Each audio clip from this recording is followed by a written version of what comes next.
Celui qui a incarné le royaume.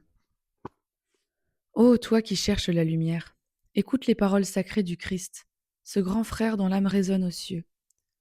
Il est le guide, le mode d'emploi révélé, ayant parcouru le chemin de l'incarnation avec sagesse et amour.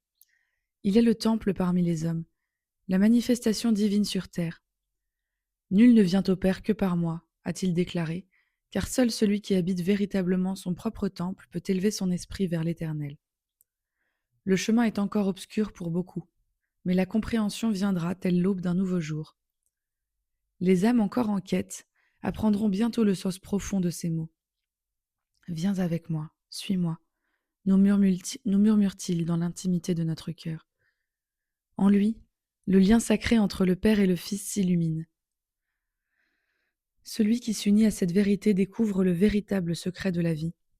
Quand l'humanité embrassera son essence divine, elle réalisera que le but suprême est de voir émerger des milliers de Christ, incarnant cette lumière.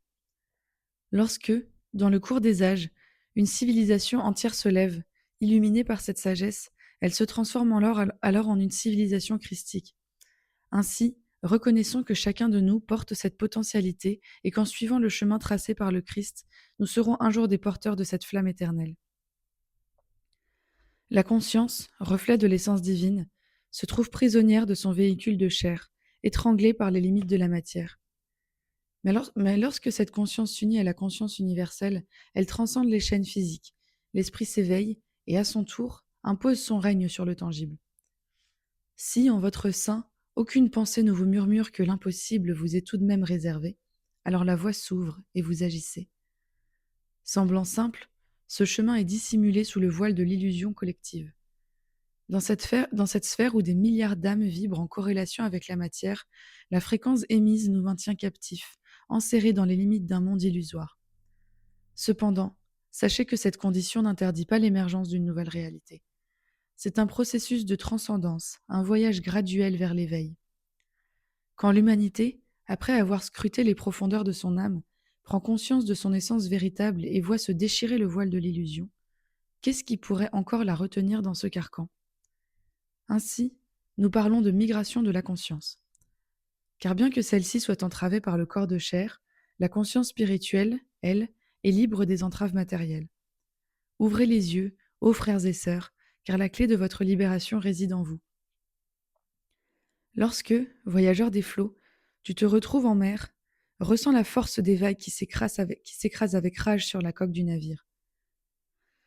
La houle te prend, te secoue, te rappelle à la dureté des éléments en furie. En ces instants, si le vaisseau chavire, tu es alors à la merci de ton propre corps, des créatures aquatiques qui évoluent sous l'écume. Dans cette densité ambiante, tout semble plus lourd, une multitude de frottements se fait sentir. Cette lourdeur évoque un niveau d'existence où tout se présente de manière à la fois tangible et oppressante. C'est précisément pour cela que la violence surgit si fréquemment. L'homme, captif de sa perspective, suppose que son expérience limitée constitue l'essence même de l'existence. Pourtant, il s'égare. Ce qu'il perçoit n'est qu'un fragment, un niveau parmi d'autres, pas la profondeur de l'existence totale. Alors qu'est-ce que l'existence totale ? Ce serait une compréhension où les couches de réalité s'entrelacent, un lien invisible mais puissant entre tous les êtres et toutes les choses. C'est une harmonie qui dépasse les tumultes, une sagesse calme face aux tempêtes. Cette question amène à la découverte des vérités cachées derrière l'illusion de la séparation.